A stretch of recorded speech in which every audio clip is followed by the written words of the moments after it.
पूरे भारत में एक ही सवाल, कौन होगा अगला उपराष्ट्रपति? नीतीश कुमार के बाद सामने आया ऐसा नाम, कांप गया विपक्ष। नीतीश कुमार नहीं छोड़ने वाले बिहार, मुख्यमंत्री की कुर्सी से है प्यार, अब कांग्रेस का दुश्मन बनेगा नया उपराष्ट्रपति। कांग्रेस बोली, इस्तीफा वापस लेने के लिए जगदीप धनखड़ को मनाओ, कुछ भी करो पर इसे उपराष्ट्रपति मत बनाओ। I will retire at the right time. सही समय पर रिटायर होने की बात करने वाले जगदीप धनखड़ ने अचानक ही इस्तीफा दे दिया। देश के 14वें उपराष्ट्रपति ने अचानक कुर्सी छोड़ी तो कई सवाल उठने लगे। जेपी नड्डा के बयान से लेकर विपक्ष के खेल की बातें हो रही हैं, लेकिन उससे भी बड़ा सवाल है कि अगला उपराष्ट्रपति कौन होगा। नीतीश कुमार का नाम भी सामने आ रहा है, लेकिन अब एक नाम ने सबको चौंका दिया। कौन है वो नाम, आगे बताते हैं। पहले जगदीप धनखड़ से जुड़ी ये बात जान लीजिए। जगदीप धनखड़ ने स्वास्थ्य कारणों को इस्तीफे की वजह बताया है। 74 साल के धनखड़ का कार्यकाल 10 अगस्त 2027 तक का था। इस समय संसद का मानसून सत्र चल रहा है और उपराष्ट्रपति राज्यसभा के सभापति होते हैं। ऐसे में सत्र के बीच पद से इस्तीफा देने वाले जगदीप धनखड़ देश के पहले उपराष्ट्रपति बन गए हैं। अपने कार्यकाल के बीच में इस्तीफा देने वाले वो देश के तीसरे उपराष्ट्रपति भी बन गए हैं। जगदीप धनखड़ ने एक कार्यक्रम में कहा था कि ईश्वर की कृपा रही तो मैं अगस्त 2027 में ही रिटायर होऊंगा, लेकिन अचानक ही उन्होंने इस्तीफा दे दिया। जगदीप धनखड़ के इस्तीफे के बाद विपक्ष ने सवाल उठाने शुरू कर दिए। कई विपक्षी नेता जगदीप धनखड़ के इस्तीफे पर सवाल खड़े कर रहे हैं।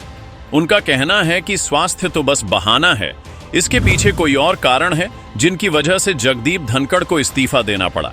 कांग्रेस के वरिष्ठ नेता जयराम रमेश और कांग्रेस के ही सांसद नीरज दांगी को दाल में कुछ काला दिख रहा है। जयराम रमेश ने तो यहां तक कह दिया कि जगदीप धनखड़ को अपने फैसले पर दोबारा विचार करना चाहिए। हम पीएम मोदी से कहना चाहते हैं कि वह धनखड़ को इस्तीफा वापस लेने के लिए मनाएं। जयराम रमेश के इसी बयान ने हलचल पैदा कर दी, क्योंकि सोशल मीडिया पर कुछ लोगों ने यह बोलना शुरू कर दिया है कि जगदीप धनखड़ की जगह जो अगले उपराष्ट्रपति होंगे वो कांग्रेस को चैन से बैठने नहीं देंगे। नीतीश कुमार का नाम सामने आ रहा था, लेकिन अब जो नाम सामने आया है वो सच में कांग्रेस की नींद उड़ा देगा। जी हाँ, ये नाम है शशि थरूर का। नीतीश के बाद अब शशि थरूर के नाम पर अटकलें तेज होती दिख रही हैं, लेकिन ये बातें सिर्फ सोशल मीडिया पर हो रही हैं। अभी तक सिर्फ अटकलें हैं, इस पर कोई आधिकारिक बयान नहीं है। लोग अगले उपराष्ट्रपति के रूप में शशि थरूर को देख रहे हैं। शशि थरूर के अलावा कई और नामों पर भी अटकलें लगाई जा रही हैं, लेकिन सबसे ज्यादा चर्चा शशि थरूर की ही हो रही है। शशि थरूर आजकल बीजेपी के नजदीक और कांग्रेस से काफी दूर दिख रहे हैं। ऑपरेशन सिंदूर के दौरान शशि थरूर ने दुनिया के सामने भारत का जो पक्ष रखा वो शानदार था, लेकिन कांग्रेस के कई नेताओं और कार्यकर्ताओं को लगा कि शशि थरूर देश नहीं बल्कि पीएम मोदी का साथ दे रहे हैं। इसी से शायद नाराज होकर केरल कांग्रेस के नेता मुरलीधरन ने कहा है कि थरूर अब हमारे साथ नहीं हैं। जब तक वह अपना रुख नहीं बदलते उन्हें पार्टी के कार्यक्रम में नहीं बुलाया जाएगा। ऐसे में अब कई लोगों का मानना है कि शशि थरूर अगर उपराष्ट्रपति बन गए तो वह चुन चुनकर हिसाब पूरा करेंगे। थरूर के अलावा बिहार के मुख्यमंत्री नीतीश कुमार के नाम पर भी अटकलें लगाई जा रही हैं। किसी ने सोशल मीडिया पर लिखा कि बिहार में बीजेपी अपना मुख्यमंत्री बनाकर चुनाव में जाएगी, जेडीयू का उप मुख्यमंत्री होगा और नीतीश कुमार के बेटे निशांत को कुछ महत्वपूर्ण भूमिका मिल सकती है। तो कोई कह रहा है नीतीश को उपराष्ट्रपति बनाकर भाजपा बिहार में खाली मैदान चाहती है, जिसके बाद मोदी के हनुमान कहे जाने वाले चिराग पासवान को बीजेपी बिहार की कुर्सी पर बैठा सकती है। शशि थरूर और नीतीश कुमार के अलावा जिस तीसरे नाम की सबसे ज्यादा चर्चा हो रही है वह है आरिफ मोहम्मद खान। आरिफ मोहम्मद खान बिहार के मौजूदा राज्यपाल हैं।